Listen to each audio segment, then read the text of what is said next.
completely blown away, guys.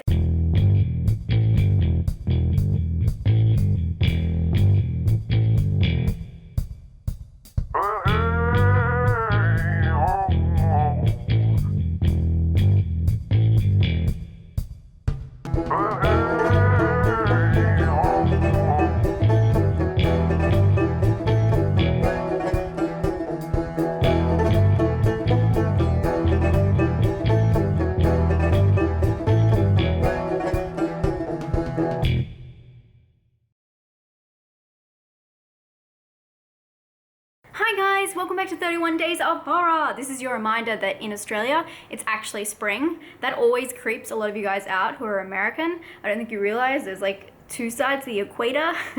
And yeah, our spring is your fall.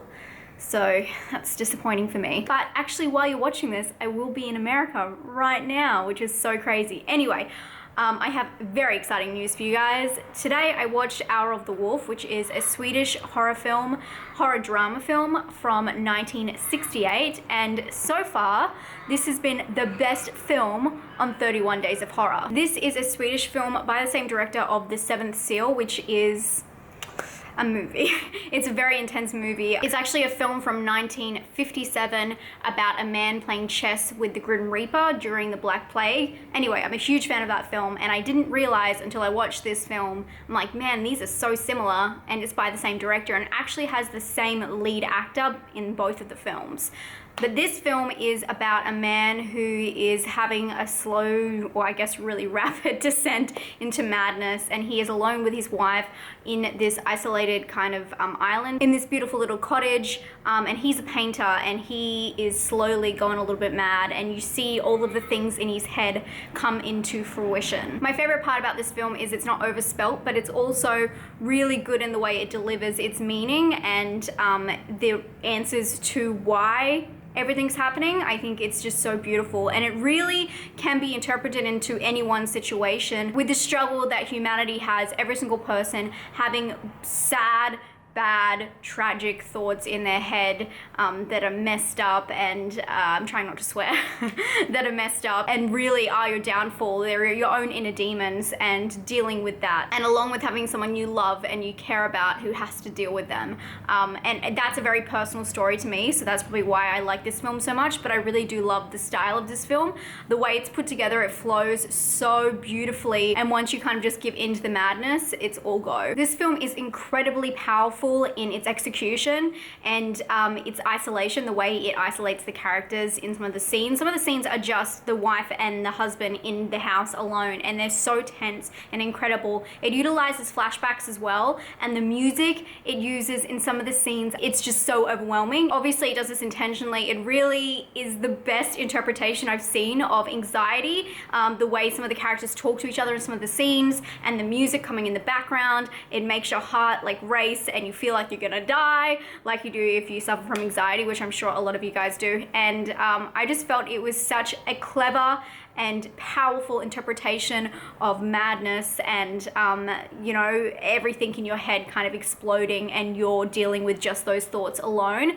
It was sad but beautiful. The film is in black and white, and I don't know how they did this, but somehow the clarity within the film is so precise. The details, especially the wife's face, in a lot of the up close shots you can see like all of her pores and her freckles, and it's just very interesting the way that they shot it and how they shot it. I don't know how they shoot something like that back in the 60s, I guess nearly 70s, but it was amazing, and I just really love this film, and I didn't expect to. One thing I did like as well about this film is it was short and straight to the point. It definitely has a lot of scenes that are disturbing and just make you feel very uncomfortable, and I think it got its message across in such a straightforward way. It was absolutely bizarre and powerful. I know I keep saying powerful, but that's really what this film is. It also utilizes monologues, it breaks the fourth wall, it does all of this crazy stuff that you wouldn't expect a film of its time to do, and it's based kind of like a found footage film. It's meant to be based on a journal that they find at the very beginning.